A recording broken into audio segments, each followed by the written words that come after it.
En un mois, le centre Pierre Janet de l'Université de Lorraine a réalisé une centaine de téléconsultations.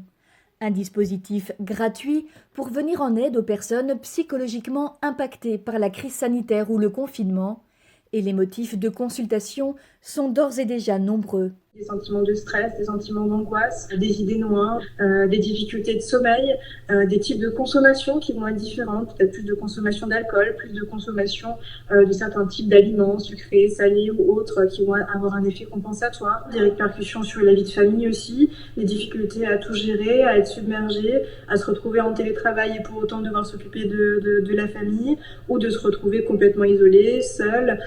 sans contact, sans soutien. Plus qu'une simple écoute, ces professionnels issus du monde universitaire proposent à leurs patients des outils thérapeutiques innovants avec un objectif,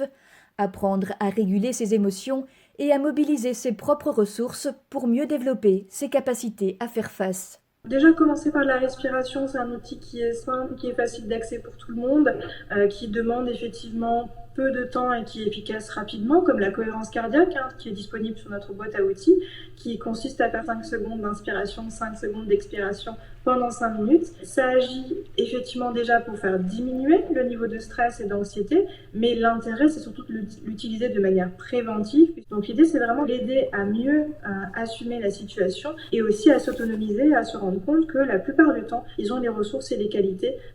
pour y arriver. L'équipe du centre Pierre Janet peut prendre en charge jusqu'à 450 rendez-vous téléphoniques par semaine. Pour l'heure, le pic est encore loin d'être atteint, mais la vingtaine de psychologues et psychothérapeutes se préparent déjà à une période bien plus intense dans les semaines à venir. On a eu l'exemple en Chine des collègues psychologues, psychothérapeutes chinois, du coup, qui sont intervenus plutôt dans un deuxième temps, en fin de confinement ou en début de déconfinement, quand là il y avait les premiers symptômes effectivement d'épuisement qui sont apparus pour les professionnels, mais aussi pour tous les citoyens. Soucieux de permettre au plus grand nombre d'accéder à des méthodes issues des derniers résultats de la recherche appliquée en psychothérapie, le centre Pierre Janet a aussi mis en ligne une boîte à outils accessible à tous.